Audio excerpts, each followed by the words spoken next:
명절이고 이렇게 만나니까 더 반가운 것 같습니다. 지난주에 많이 빠지셨더라고요. 근데 또 이렇게 뵈니까 참 반갑습니다. 오늘은 우리 기도원 협회 수원시 지부에서 섬기고 계신 우리 장로님들 함께 예배를 드립니다. 거의 우리 시차례 장로님들이고 또 제가 아주 존경하고 좋아하는 장로님들이신데 함께 예배를 드립니다. 이따가 광고 시간에 우리 기도원 협회 영상을 한 3분 정도 보게 될 터인데, 우리가 신앙생활을 하면서 하나님의 나라를 다각적으로 입체적으로 이제 전파하기 위해서 애쓰는 그런 우리 장로님들인데 박수 한번 하겠습니다. 네.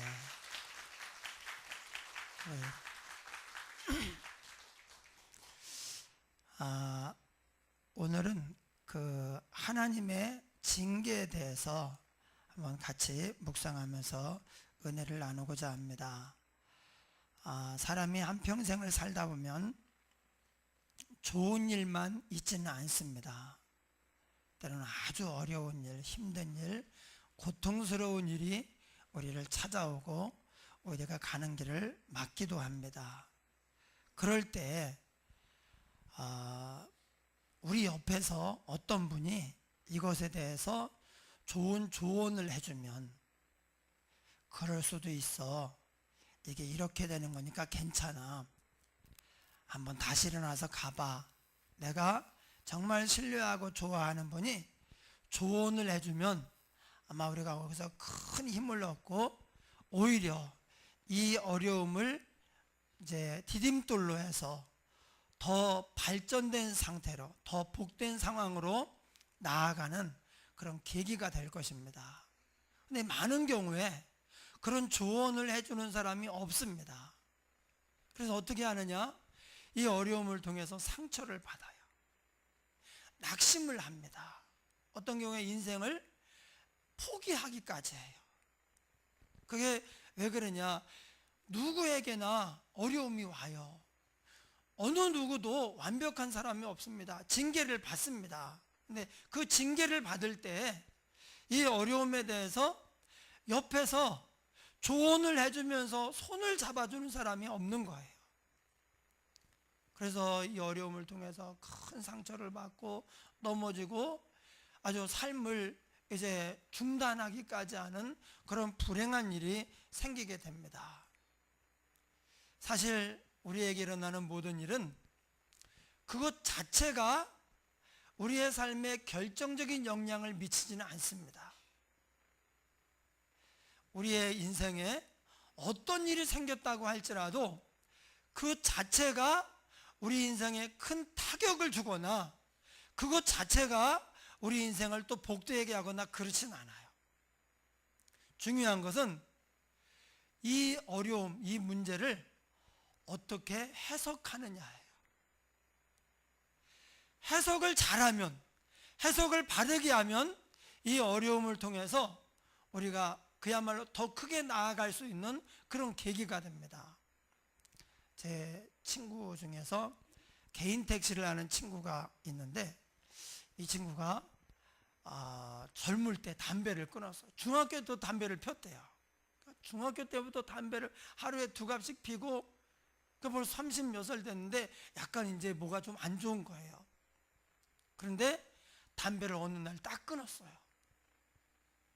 자기 친구가 자기랑 비슷하게 담배를 피고 그래가지고 했는데 폐병으로 죽은 거예요.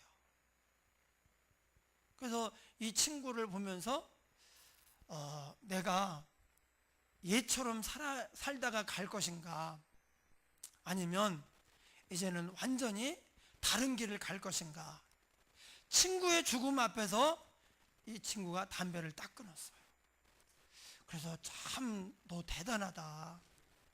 진짜 담배 끊기가 이게 얼마나 어려운데, 무슨 얘기하다가 어떤 분이 또 예수 믿는 걸 끊었다 그래가지고 그 예수 믿는 거 끊기 어려운데 그러다가 정말 예수 믿는 거 끊기 진짜 어려워요.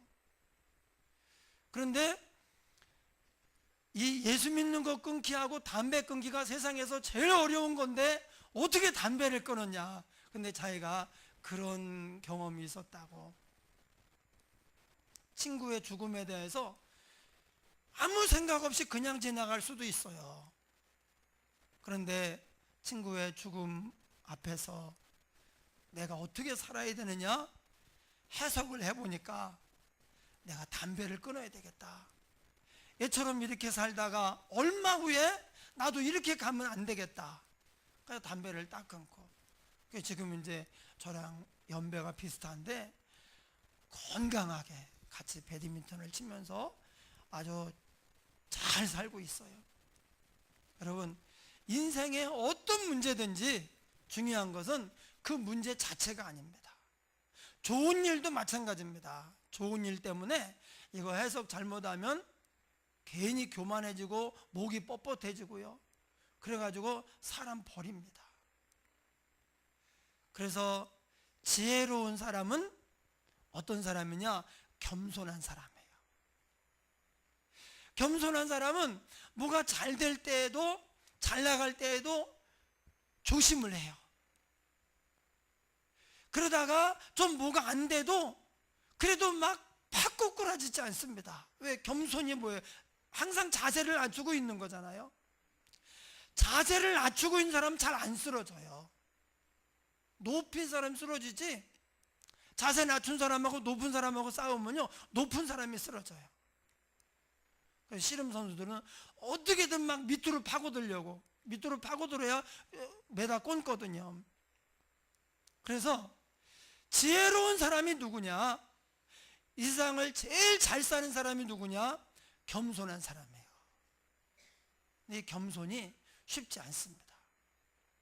겸손하게만 하면 잘 나갈 때에도 조심하고 어려울 때에도 결코 무너지지 않습니다. 쓰러지지 않습니다. 오히려 그 어려움을 기회로 하나님 앞에 더 가까이 나아가고, 그래서 하나님의 큰 복을 받고 은혜를 받습니다. 하나님을 사랑하는 자. 누가 하나님을 사랑합니까? 겸손한 사람입니다. 교만이 뭐냐? 교만은 결국 자기를 사랑하는 거예요. 세상에서 자기가 제일 귀중하다, 자기가 대단하다, 자기 사랑에 빠진 사람이거든요. 그러니까 교만한 사람은 하나님을 사랑할 수 없습니다. 하나님을 사랑하는 자, 곧 그 뜻대로 부르심을 입은 자들에게는 모든 것이 합력하여 선을 이루느니라. 우리가 겸손하게만 하면 인생을 정말로 후회 없이 지혜롭게 잘 살아갈 수가 있어요. 제가 중학교 때, 우리 중학교가 가평군 북면 이곡리에 있었어요. 저는 목동리인데 다리 하나 건너가면 이곡리예요. 있는데 여기가 선생님들에게는 벽지예요. 그래서 승진하기 위해서 이제 어떤 점수를 따려고 오든지 아니면 이제 승진을 해서 오든지, 그렇지 않으면 전부 다 여기가 초임지예요. 예. 교대 나와가지고 이제 사범대 나와가지고 교사 임명돼가지고 맨 처음 오는 거예요. 근데 이분들이요 사명감이 불타요. 거기다가 애들을 얼마나 사랑하는지, 그래서 오는 사람들이 전부 다 천사예요. 이 천사가 몇 개월 안 지나서 다 악마가 돼버려요. 몇 개월 안 지나가지고. 왜냐하면 선생님이 그렇게 잘해줄 때 말도 잘 듣고 숙제도 잘해오고 막 잘해주니까 우리를 이렇게 사랑하고 뭐 이렇게 열심을 다해서 하니까, 그래서 말도 잘 듣고 숙제도 잘해오고 그러면 좋은데 이상하게 인간이 그렇지 않아요. 보니까 저만 철이 들어가지고 이거 불안한데 우리 오래 못 가겠는데 애들이 왜 이러나. 근데 저 혼자 힘으로 역부족해요. 혼자 말 들어봤자, 혼자 뭐 숙제 잘해가봤자 다 안 해와. 막 맨날 때리고 패고, 이런 선생님 거는요 숙제를 잘해오고 말도 잘 들어요. 그렇게 막 천사처럼 우리를 사랑하고 잘 대해주고 안 들어요. 숙제도 안 해와요. 안 맞아, 안 때리니까. 그래서 이제 한 3개월 지나면 깨달아요. 내가 이러다가 애들 다 버리겠구나. 내가 애들을 위해서 매를 들어야 되겠구나. 선생님들이 때리는 이유가 있구나. 그때부터 패기 시작하는데 악마예요, 악마. 그래가지고 처음부터 잘해주지를 말던지, 어떤 분은 또 초임진데도 불구하고 와서 딱 무섭게 해요. 그러니까 말 잘 들으니까 나중에 잘해줘요. 그래서 사람이 잘해주면, 천사처럼 우리를 대해주고 사랑해주고 잘해주면 나도 잘해야 되잖아요. 근데 그게 안 그래요. 그래서 막 기고만장하고 말도 안 듣고, 심지어 막 그런 선생님한테 대들어요. 요즘이야 우리 때만 해도 선생님의 권위가 있었거든요. 그 막 맨날 패는 사람은 꼼짝 못하고 숙제도 그냥 칼같이 해오고. 그래서 사람이 다 거기서 거기에. 예. 우리가 겸손하면 잘 나갈 때에도, 즉 하나님이 우리를 보시고 잘한다, 아유 잘하고 있어, 착하고 충성된 종아, 지금 좋아, 계속 이렇게 가자, 그럴 때에도 겸손히 자기를 바짝 낮추면서 하나님 음성에 귀를 기울이면서 쫓아가는 거예요. 그러니까 계속해서 은혜 가운데에서 잘 살 수 있는데, 대부분이 좀 이제 어렵다가 환경이 좋아지거나 문제가 해결이 되거나 이제 잘 나가게 되면 자기도 모르는 사이에 목이 뻣뻣해지고 막 힘을 주고 갑질을 하는 거예요. 즉 교만해진 거죠. 그러다 이제 하나님께 얻어맞습니다. 그러면 교만한 사람은 또 어떻게 하느냐? 좀 이게 잘 나가다가 좀 얻어맞잖아요. 그러면 박사 꼬꾸라지는 거예요. 세상에서 제일 못난 사람, 제일 무능한 사람이 누구냐면, 이제 조금 잘 된다고 막 하늘로 올랐다가 조금 무슨 일이 생겼다고 그냥 땅으로 꼬꾸라지는 사람이에요. 좋을 때에도 이게 다가 아니야 하고 준비를 하고 겸손한 사람이 돼야 되고, 어려울 때에도 오래 가지 않아, 하나님의 뜻이 있어, 그러면서 마음을 굳게 해서 끄떡없이 이것을 버티고 가야 되는데, 그냥 호들갑이에요. 호들갑.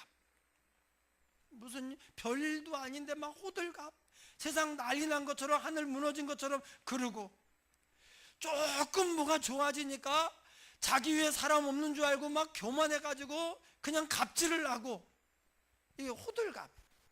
이런 사람이 사실은요 세상에서 제일 약한 사람이에요. 그래서 교만한 사람이 제일 연약한 사람이고 무력한 사람, 무기력한 사람이에요. 겸손한 사람이 제일 강한 사람이고 지혜로운 사람이에요. 우리가 오늘 말씀에 귀를 기울여야 되는 이유가 바로 거기에 있습니다. 하나님이 자녀인 우리들에게 뭐라고 말씀하시느냐, 이렇게 하십니다. 또 아들들에게 권하는 것 같이 너희에게 권면하신 말씀도 잊었도다.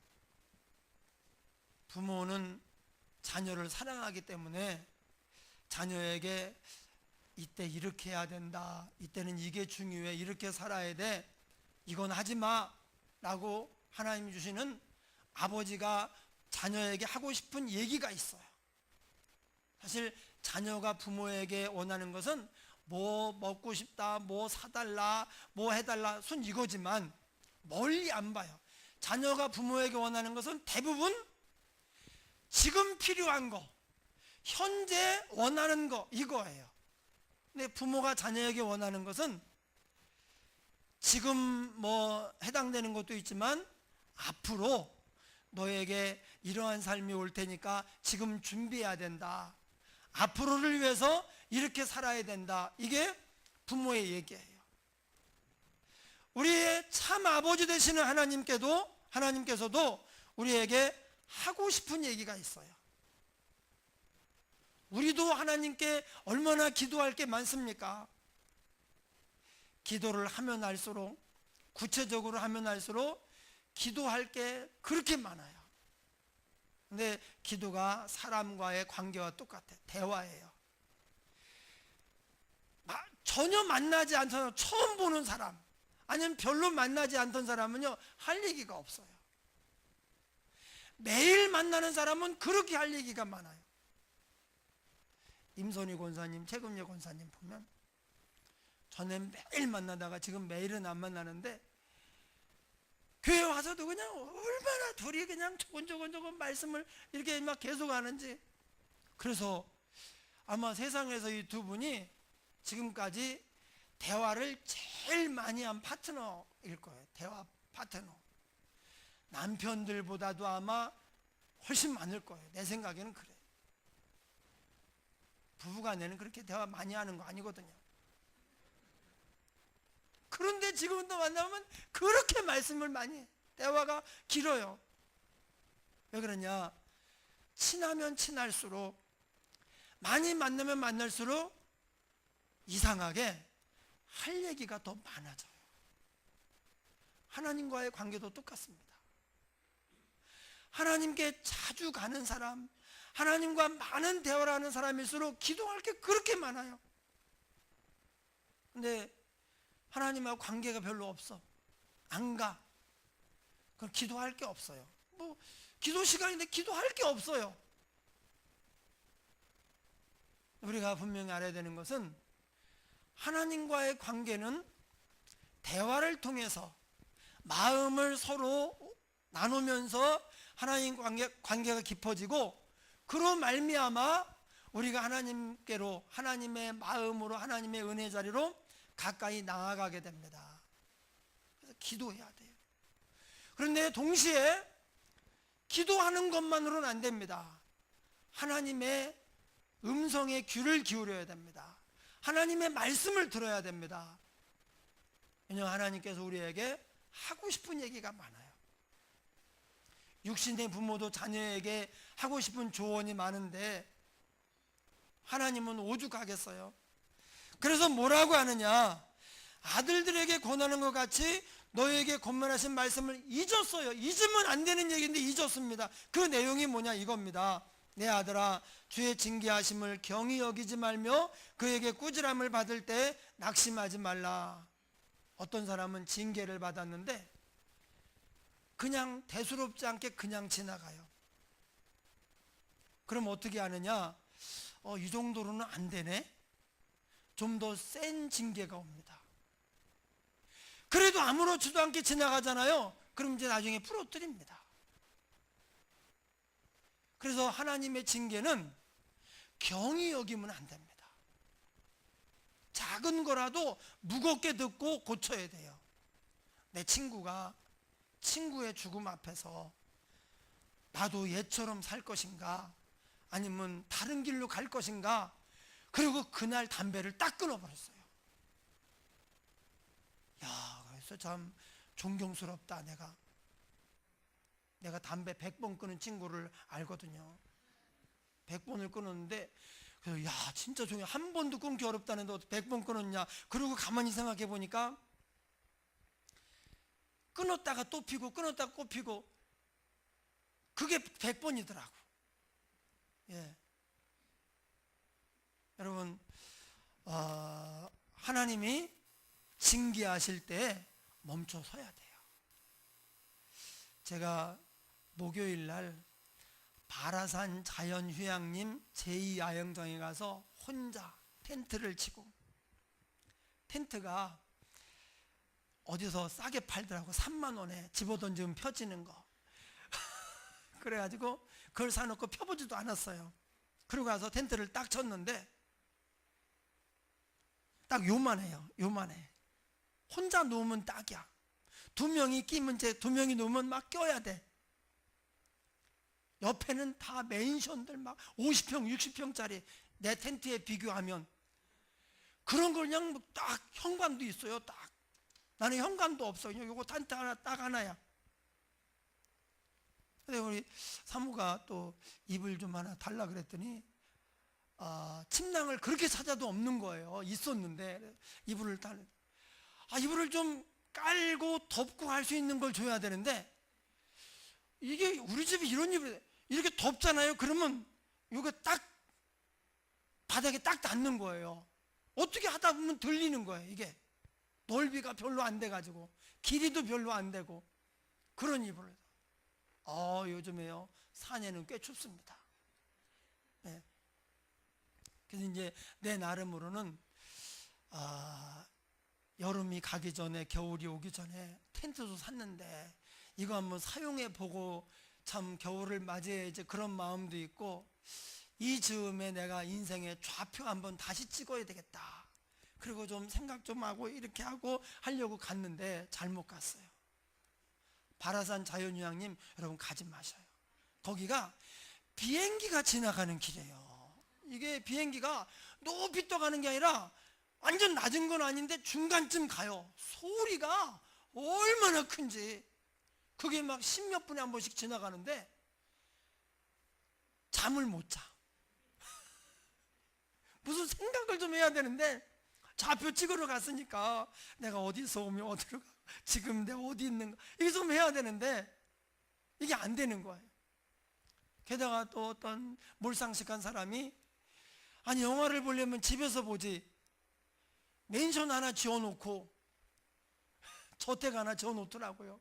근데 여러 명 올 줄 알아서 그냥 안 오더라고, 혼자더라고. 그러고요 택시 운전사라고 하는 영화를 빵빵하게 틀어놓고 그거를 밤새 보고 있는 거예요. 난 그거 본 건데. 그래서 무슨 이게 막 옆에서도 제가 본 거니까 그 화면이 떠오르는 거야, 장면이. 난 생각 좀 해야 되는데 완전 실패. 예. 그런데도 참 여러 가지 열악한 상황에서도 하나님이 큰 깨달음을 주시더라고요. 그래서 좀 이제 제 인생의 어떤 밑거름이 될 만한 이야기인데, 하여튼 우리 하나님이 이렇게 또 은혜를 주시는구나 그런 생각을 했어요. 여러분, 우리가 징계가 오지 않으면 멈춰 서지는 않습니다. 앞만 보고 가고 달려가는데 바빠요. 징계가 올 때 비로소 멈춰서서 자기를 돌아보게 돼요. 예, 목사님 무슨 징계를 받았나? 그렇지는 않았어요. 예, 그런데 이제 이거 잘못하면 이게 경고장 날라오겠다, 뭐 그런 느낌이 좀 있어가지고 내가 이제 인생을 돌아보고 나를 돌아보고 해야 되겠다, 그래서 다녀왔는데, 사람이 어려움이 오지 않으면 앞만 보고 달려가는데 바빠서 자기가 어떻게 되는지를 몰라요. 하나님이 사랑하는 우리를 잘 되게 하려고 어려움도 주고 어떤 때는 때리기도 하시고 그렇게 하는 거예요. 여러분, 하나님의 징계하심을 경히 여기지 마십시오. 예. 사람은 때리다가 뭐 가두고 때리고 어떻게 해도 안 된다 그러면요 사람은 포기합니다. 어떻게 하겠어요? 자식을, 부모가 어떻게 자식을 이깁니까? 네, 죄송하게도 하나님은 그렇지 않습니다. 하나님은 우리를 향한 어떤 계획을 세우셨다, 매를 대셔요 경고장을 날립니다, 징계합니다. 그래도 안 듣는다? 그럼 포기하시느냐? 그러지 않아요. 누구도 하나님이 하시는 일을 막을 수 없습니다. 그래서 하나님께는 빨리 항복할수록 내가 사는 길이고 내가 편해지는 길이에요. 예. 하나님이 때려도 안 되면 더 많이 때리죠. 그래도 안 되면 부러뜨려요. 부러뜨려도 안 되면 나중에 그냥 데려가요. 어떻게 하겠어요? 우리가 하나님의 징계하심을 경히 여기지 말아요. 이게 지금 하나님 아버지가 인생을 살아가고 있는 우리들에게 주는 특별한 조언이에요. 또 뭐라고 말씀하십니까? 그에게 꾸지람을 받을 때 낙심하지 말라. 제일 못난 사람이 아무 일 없을 때 교만해졌다가 야단 맞고 매 맞으니까 낙심해서 팍 꼬꾸라지는 거예요. 의욕을 잃고 인생을 막 포기하듯이 이렇게 막 무너지는 것입니다. 그런데 꾸지람을 받을 때 낙심하지 말라. 왜냐하면 징계는 해석이 중요한데 그 뒤에 보니까 왜 징계가 오느냐? 너희가 친아들이 아니면 징계 안 한다. 사랑하는 자니까 징계한다 그러셨어요. 그럼 남의 집 자식 뭐 담배 피고 있다고 괜히 뭐 그러다가 또 봉변당하지 않습니까? 남의 집 자식을 뭐 그렇게 하겠습니까? 하나님이 우리가 친아들이니까, 우리를 사랑하니까 징계하신다는 거예요. 그 다음에 뭐라고 말합니까? 하나님이 징계하실 때에는 유익을 위해서, 우리의 유익을 위해서 우리 잘 되라고 하시는 것이고, 그러므로 이제 우리가 그의 거룩하심에 참여하게 된다. 징계가 당시에는 즐거워 보이지 않지만, 슬퍼 보이지만 후에 그로 말미암아 연단 받은 자들은 의와 평강의 열매를 맺느니라. 의와 평강, 이것은요 하나님의 나라입니다. 하나님의 나라는 먹는 것과 마시는 것이 아니요 의와 평강과 희락이라. 의, 하나님의 공로에, 하나님의 업적, 하나님의 도우심으로 사는 게 우리에게 하나님의 의가 부어진 거예요. 여러분, 우리 힘으로 살 수 없습니다. 그렇게 살려고 하는 건 교만이에요. 안 됩니다. 그런데 어떨 때 하나님의 의가 부어지느냐? 우리가 징계를 당하면서 나 자신을 발견하고 내가 이렇게 살면 안 되겠다 결단하며 나아갈 때 하나님이 우리에게 하나님의 의를 부어주셔요. 예. 또 그렇게 돼서 하나님 우리의 삶의 자리에 함께 오셔서 동행할 때 우리에게 참된 평안이 주어집니다. 혹시 여러분 산에 가서 혼자 텐트 치고 자면 무섭지 않을까? 예. 어떤 이제 목적이 있고 그러면요 안 무서워요. 예. 그리고 또 뭐 거기는 수십 개 텐트를 치고 뭐 사람들이 많이 있으니까 막 소리가 너무 크게 들리니까 무서울 틈도 없더라고. 좀 무서움도 좀 오면 좀 극복하고 그러려고 했는데 소기의 목적을 달성하지 못했어요.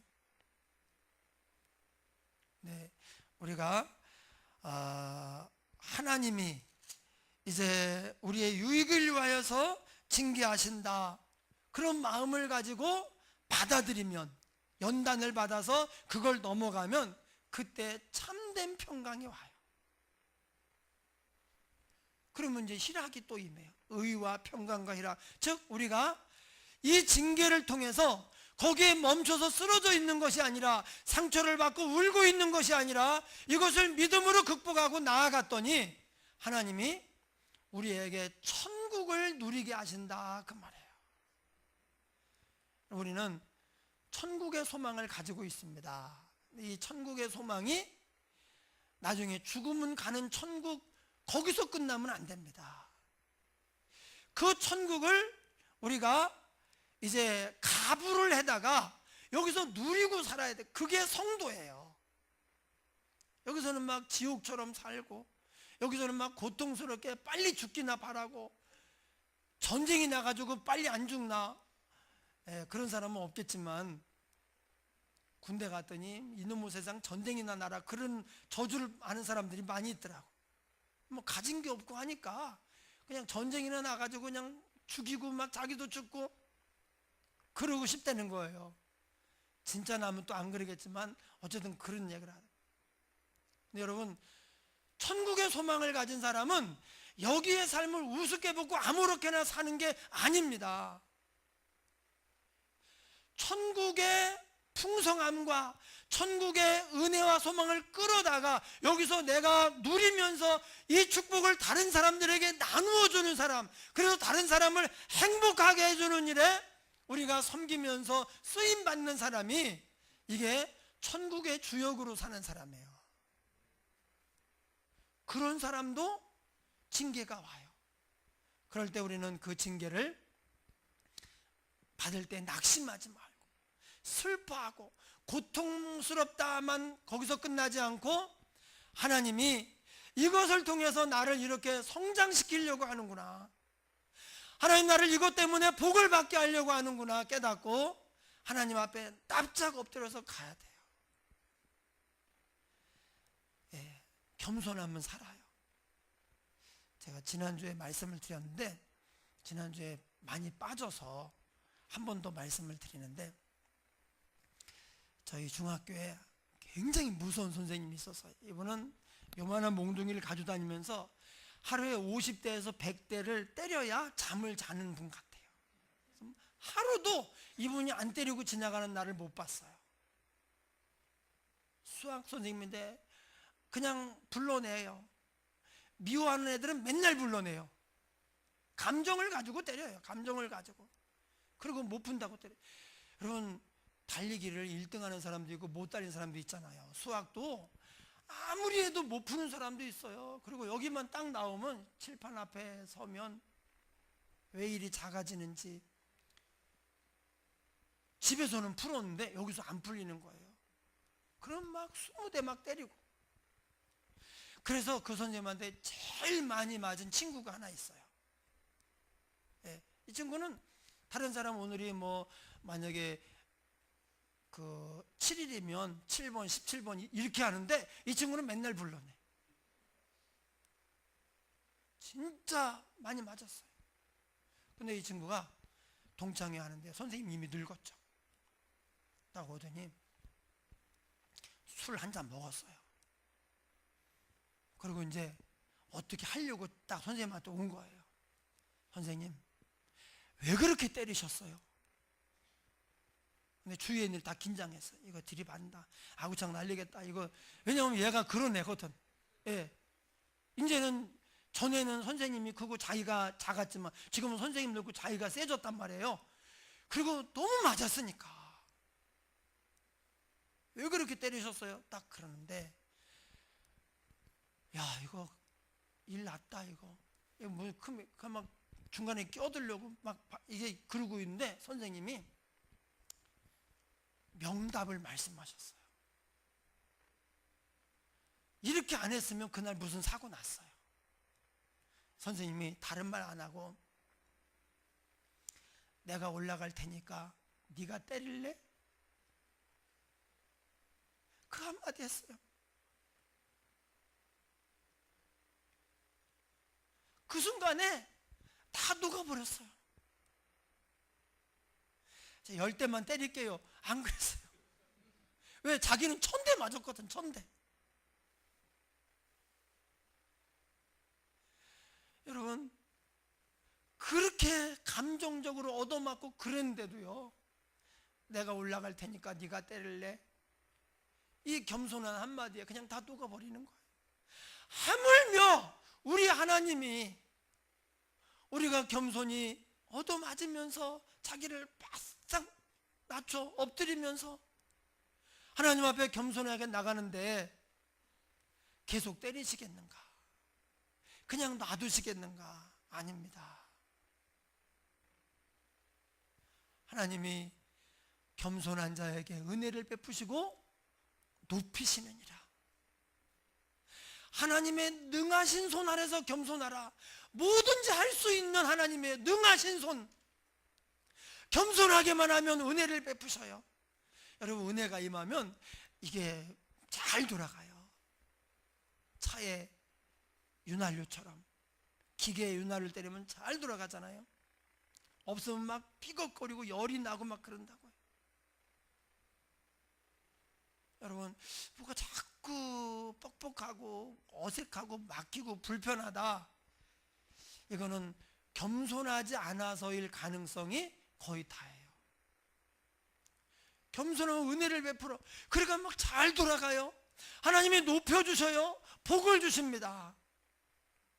그래서 어떻게 보면 하나님이 징계하실 때 그것을 빨리 지나가게 하는 방법, 그것을 빨리 넘어서서 축복의 땅으로 가는 비결, 그게 뭐냐? 겸손입니다. 그 뒤에 마지막에 보면 이렇게 말씀하셔요. 그러므로, 이제 결론이에요. 결론. 그러므로 우리 어떻게 되느냐? 피곤한 손과 연약한 무릎을 이렇게 세우고, 고통이 왔다는 거죠. 지금 어려움이 왔어요. 그래서 막 피곤하고 연약해졌어요. 예. 막 의욕을 잃고 피곤하고 지치고, 근데 그걸 일으켜 세우고, 너희 발을 위하여 곧은 길을 만들어 저는 다리로 하여금 어그러지지 않고 고침을 받게 하라. 여기서 너희 발을 위하여 곧은 길을 만들라. 발은 앞으로 가는 겁니다. 곧은 길은 뭐냐? 여러 가지로 볼 수 있겠지만 우리 인생의 곧은 길은요, 오직 예수님밖에 없습니다. 예수님을 바라보고 예수님과 함께 가는 길이 곧은 길이에요. 바른 길입니다. 그 외에는 다 삐뚤어진 길입니다. 예수님 말고 다른 길은 다 삐뚤어진 길이에요. 잘못 가는 길입니다. 그래서 곧은 길을 만들라. 예수님만 바라보고 동행하며 가라는 거예요. 그러면 저는 다리로 하여금 어그러지지 않고 고침을 받게 하라. 그럼 우리가 저는 다리였는데, 이게 이제 난 멀쩡한데, 육신의 다리를 말하는 게 인생에 뭔가 하자가 생겼어요. 인생에 꼭 있어야 되는 어떤 것들이 무너져 가지고 균형을 잃고 지금 제대로 못 가고 있는 거예요. 쩔뚝 끼면서 가고 있는 거예요. 그런데 하나님이 우리를 고쳐주신다는 것입니다. 징계가 우리를 넘어뜨리고 고통스럽게 하고 불행하게 하는 것이 아니라, 하나님의 징계가 우리로 하여금 자신을 돌아보게 하고 뭔가를 깨닫게 해요. 그 유익하게 합니다. 천국을 누리게 합니다. 결국은 우리를 온전하게 만들어요. 그래서 바른 길로 주님 앞으로 바르게 일직선으로 곧게 가게 만드는 것이 바로 하나님의 징계예요. 여러분, 혹시 요즘 삶이 어렵다면 나는 왜 이런가? 왜 나는 이렇게 힘들까? 그렇게 낙심하지 마십시오. 하나님이 친아들이기 때문에 징계하고 뭔가를 깨닫게 하려고 우리 유익을 위해서 어려움을 주신다, 그렇게 말씀하셔요. 그리고 거기에 매여 있지 말고 하나님께로 달려 나와야 돼요.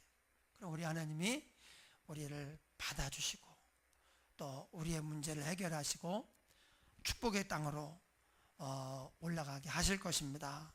할렐루야. 우리 말씀을 생각하며 통성으로 기도합니다. 하나님, 징계 앞에서 멈추어서서